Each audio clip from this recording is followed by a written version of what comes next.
दूसरे में कह रहे हैं कि जब आप भजन करोगे तो ये स्थिति, दूसरा सोपान अपने आप आ जाएगा। क्या? सब मेरे प्रभु हैं। जिनके द्रग हरि रंगी रंगे, ही हरि रहे समाए। नभ जल अवनि अनिल अनल, सब में श्याम दिखाए।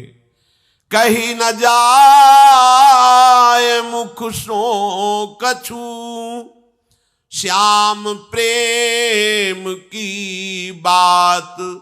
नभ जल थल चर अचर सब, श्याम ही श्याम लखात। को काशों के ही विधि कहा, कहे हृदय की बात। हरि हेरत ही हरि गयो, हरि सर्वत्र लखात। हरि हेरत ही हरि गयो, तो हरि सर्वत्र लखात। पहला सोपान निरंतर भजन। जब निरंतर भजन होने लगता है तो हमारे सब यंत्र पवित्र हो गए, मन बुद्धि चित्त अहंकार, और जगत में प्रभु के सिवा कुछ नहीं है, ऐसा अनुभव होने लगा। तीसरा, जो प्रगट में जगत दिखाई दे रहा है, इसके दो विभाग करके भगवान ने वर्णन किए। एक अपरा प्रकृति और दूसरी परा। परा जीव और अपरा पंचमहाभूत, मन बुद्धि अहंकार, ये अष्टधा। भगवान ने इसे दो करके तो वर्णन किया, पर बाद में बताया ये अपरा और परा मैं ही हूं।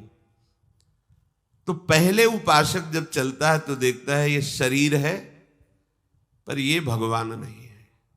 इसके अंतर में अव्यक्त मूर्ति भगवान विराजमान है।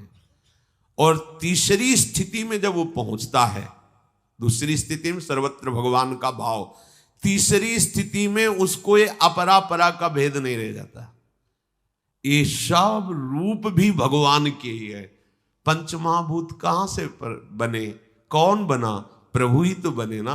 जैसे पीछे आपने सुना श्री भगवान ने कहा, सत भी मैं हूं और असत भी मैं ही हूं।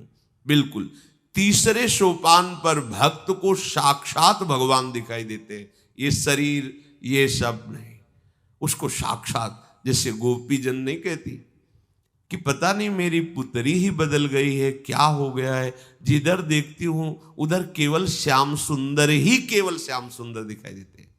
जित देखो गोस्वामी जी को दिखाई दे रहा, सिया राम मैं सब जग जाने, उनको अपने सिया राम दिखाई दे रहे।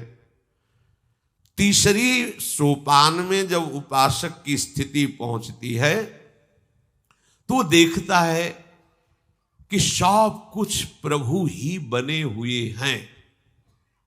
जैसे कुछ समय के लिए ब्रह्मा जी को दिखाया था, प्रभु बछड़े बन गए। बछड़ों के गले में जो रस्सी बंधी हुई थी, घंटी बंधी हुई थी, वो प्रभु बन गए। सखा बन गए, सखा के वस्त्र बन गए, ऊपर नीचे के सब छड़ी बन गए, छीका स्वयं सच्चिदानंद प्रभु सब बन। ऐसे ही स्वयं सच्चिदानंद प्रभु सब कुछ बने हुए हैं। ये शरणागत की तीसरी स्थिति जागृत हो जाती है। अंतर्विहारी भगवान का साक्षात्कार करके बाहर वो देखता है एकमात्र वही प्रभु है। अब जब उसके सामने कोई अन्य भगवद वार्ता होती है तो उसको यह अनुभव होता है कि मेरे ही प्रभु की बात हो रही है। चौथी सोपान की वृत्ति शरणागत की कि प्रियतम अनेक नहीं हो सकते, प्रीतम एक ही हैं, उनके नाम और लीलाएं ये बहुत अनेक है। प्रीतम एक ही है, कभी उसको किसी से तर्क करने की इच्छा नहीं हो सकती। जैसे कोई कह रहा है कि सर्वोपरि अमुक, तो कहेगा हाँ, वो ये नहीं लड़ेगा कि सर्वोपरि हमारे अमुक, ऐसा नहीं बोलेगा। क्यों? क्योंकि उसको ये अनुभव हो चुका है कि एक मेरे प्रभु के सिवा कोई नहीं, उसी के सब नाम रूप लीला है। तुम जो बोलो मेरे प्रभु ही है, मेरे प्रभु के सिवा कोई नहीं। ये जब तक तर्क विवाद, संप्रदायवाद के झगड़े, राग द्वेषात्मक वृत्तियां, तब तक असली शरणागति का रंग नहीं आया। पक्का समझ। अरे भगवत मार्ग में लड़ाई झगड़ा है? अरे कैसी बात करते हो। एक बार चित्त प्रभु से जुड़ जाए तो विश्वात्मा प्रभु से जुड़ने के कारण वो विश्वात्मा हो जाता है। राग द्वेष, छोटी छोटी मेड़े, सीमाएं, लड़ाई झगड़े, ये सब नहीं होते, नहीं होते। प्रीतम अनेक नहीं हो सकते, वो एक ही है।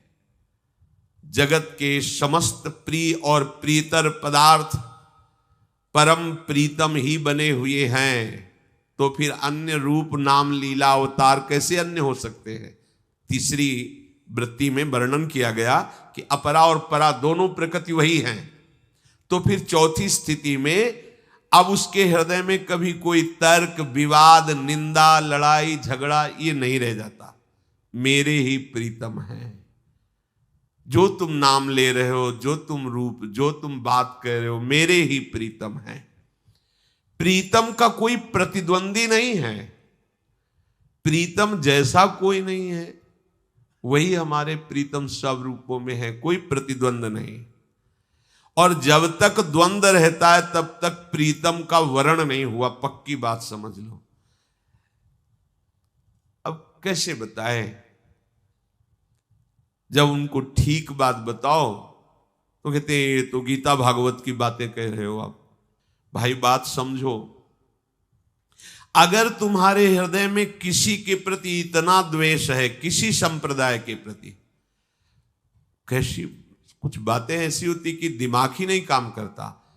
अरे वो राम भजे, शिव भजे, हरि बोले, कृष्ण बोले, माँ बोले, पिता बोले, कुछ भी बोले, वो मेरे प्रभु को प्यार करने वाला है और मैं उससे द्वेष से, नफरत का व्यवहार करूं, ये कैसे हो सकता है? ये कैसे हो सकता है? हमारे ठाकुर बड़े, तुम्हारे ठाकुर छोटे, हमारी उपासना बड़ी, तुम्हारी उपासना छोटी, अब दोनों लड़ रहे हैं। ठाकुर जी मुस्कुरा रहे, कह रहे बाबरे, मैं ही तो हूं सब भेषों में, सब देशों में, सब रूपों में। ये जब तक लड़ाई झगड़ा, नफरत, घृणा, द्वेष और ये वाद विवाद है, तब तक उपासक किसी भी उपासना का नहीं है, वो वासना का है। अपने अहंकार का पोषण कर रहा है, अहंकार को थोप करके संप्रदायवाद में झगड़ा कर रहा है। ये आचार्य महापुरुषों की, कोई भी आचार्य महापुरुष की वाणी पढ़ के देख लो आप, कहीं कोई राग द्वेष झगड़े की बात हो तो हमें आप बताना आके। अरे आचार्य अपनी वाणी में जब बोलते हैं तो लगता है धिक्कार है हमारे जीवन को कि हम अपने को संत और भक्त कह रहे हैं। आचार्य क्या बोल रहे हैं? क्वाहम तुच्छः परम अधमः प्राण्यो गर्ह कर्मा यत्तन्नाम स्फुरति महिमा हरेश वृंदावनस्य। ये जो राधा नाम मेरे हृदय में स्फुरित हो रहा है, ये तो केवल वृंदावन की कृपा है, नहीं तो कहां मैं तुच्छ परम अधम अपराध करने वाला। आचार्य चरण बोल रहे हैं। झगड़ा? पूरी वाणी उठा के देख लो, किसी भी महापुरुष की वाणी उठा के देख लो। ये हम लोग जो अहंकार की धरा पे हैं, यही झगड़ा झमेला है, यही राग द्वेष है।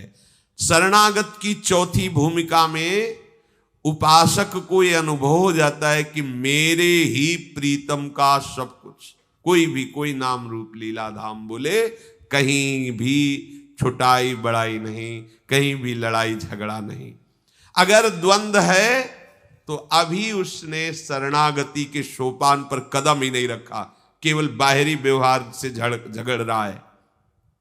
आप सच्ची देखो, अच्छा कोई भी संत भजन करते दिखाई दे या कोई भी, तो कैसा लगता है जब उसको देख, एकांतिक स्थिति में अचानक दृष्टि गई, एकांत में बैठा है और नाम जप कर रहा है, तो ऐसा लगता है कि जहां बैठा है इसकी चरण रज लेके माथे, कभी इससे बात करने को मिले, कभी कृपा करें हमारे इष्ट में हमारी ऐसी प्रीति हो जैसे इनको अपने इष्ट के नाम रूप में, ये भाव आते हैं। नाम जापक को देखकर हृदय में ऐसा लगे क्या सेवा कर दूं, क्या मतलब कैसे सुख पहुंचाऊं, तो समझो आप शरणागत हो। और जब किसी संत को देख, कौन से संप्रदाय, अच्छा निंदा, वो कोई साधक नहीं, कोई संप्रदाय का नहीं, वो अहंकार की केवल धरा पर बात कर रहा है, कोई साधना नहीं, वो अज्ञान की अविद्या की धरा पर, अध्यात्म मार्ग का पथिक है ही नहीं। चाहे जो भेष रख, झगड़ा झमेला निंदा स्तुति तर्क वाद विवाद, ये अध्यात्म में नहीं। भगवत प्राप्ति करना चाहता है, भगवत प्रेम में डूबना चाहता है, वो भुक्ति मुक्ति अनुरक्ति विरक्ति इन सबसे नाता तोड़कर प्रभु से आसक्ति करता है। क्या वैराग्य है, क्या मोक्ष है, क्या प्रणाम। कोई समझे या न समझे, सबसे हमारी समझ भली, ठाकुर नंद किशोर हमारे ठकुराइन वृषभान लली। क्या तत्व है, क्या परम तत्व है, क्या वैराग्य है, भगवान जाने। हम तो इतना जानते हैं कि हमारे जानने में हमारे श्यामा श्याम है, बस ये बात शरणागति की। जो प्रभु का शरणागत है, उससे जैसे कोई कहे कि कोई तुम्हारी स्थिति नहीं, कोई तुम्हारा भजन ठीक नहीं, वो सही मानेगा, सही मानेगा, हाँ ऐसा ही, और रोने लगेगा। अब आप कृपा कर दो ना, प्रभु से प्रार्थना, देखो आप भी करो, प्रभु से प्रार्थना करो कि मुझ जैसे नीच को स्वीकार करके सच्चा भजन दे दे, आपके चरण रज माथे आप करो। ये है शरणागति की भाषा। हम सही भजनानंदी, तुम संत हो, उठा के पटक दिए, लड़ाई झगड़ा ये कहाँ की दशा, कौन सी भक्ति हो रही, कौन सा सहनशील आशय उदार धीरज सहित विवेकी, झगड़े के कोई काम ही नहीं।